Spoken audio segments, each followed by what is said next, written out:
اہل بیت کی محبت تمہیں ان 7 جگہوں پہ سہارا دے گی، عند الموت، عند الوفات، جب جاکنی کا عالم ہوگا۔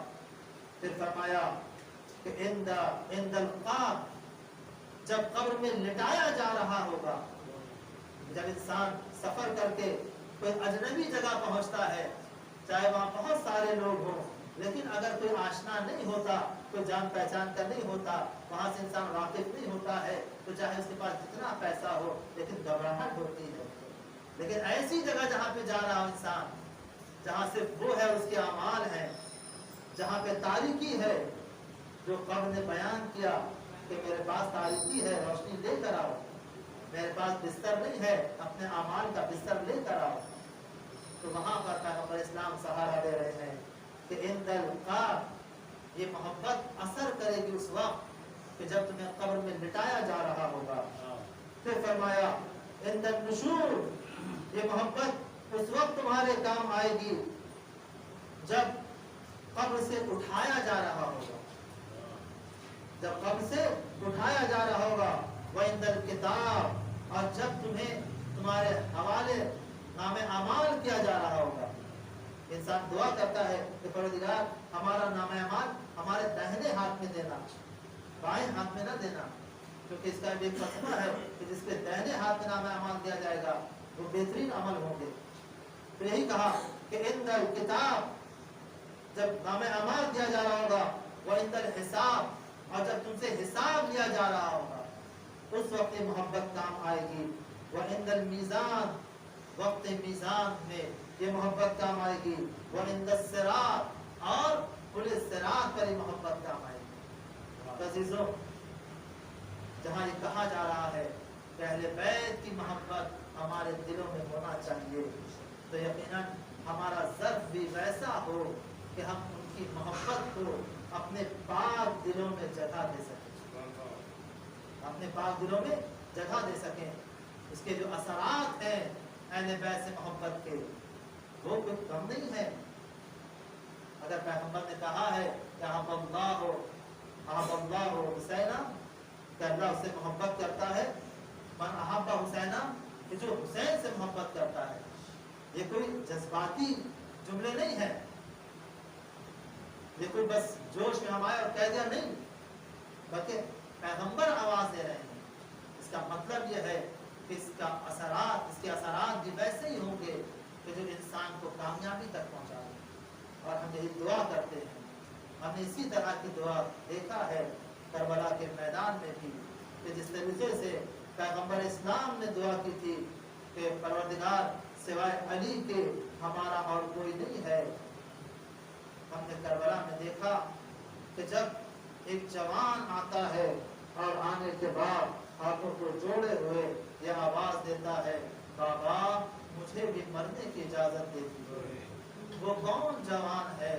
وہ جوان علی اکبر ہے، وہ جوان علی اکبر ہے، جہاں علی اکبر نے اجازت طلب کی ہے کہ بابا مجھے مرنے کی اجازت دیجیے۔ اللہ اکبر، امام حسین پہ کیا گزر گئی ہوگی۔ ایک مرتبہ امام حسین نے کچھ نہ کہا، جناب علی اکبر سمجھ گئے کہ بابا بھی اجازت نہیں دے رہے ہیں۔ جب جناب علی اکبر نے اصرار کیا تو امام حسین فرماتے ہیں، اے علی اکبر اگر تم جانا چاہتے ہو تو جاؤ، اپنی پھوپھی زینب سے اجازت دے دو۔ جناب علی اکبر خیمے میں آتے ہیں، زامن زینب پہ سر رکھا، کہا پھوپھی اماں آپ نے مجھے پالا ہے نا؟ کہا ہاں بیٹا میں بہت خوش نصیب ہوں کہ میں نے تمہیں پالا ہے۔ اے پھوپھی اماں میں نے جو مانگا ہے آپ سے مانگا ہے نا؟ ہاں میرے لال میں بہت خوش نصیب ہوں کہ جو مانگا ہے تم نے مجھ سے مانگا ہے۔ جناب زینب سوچ رہی ہے کہ علی اکبر پانی کا مطالبہ نہ کر دے۔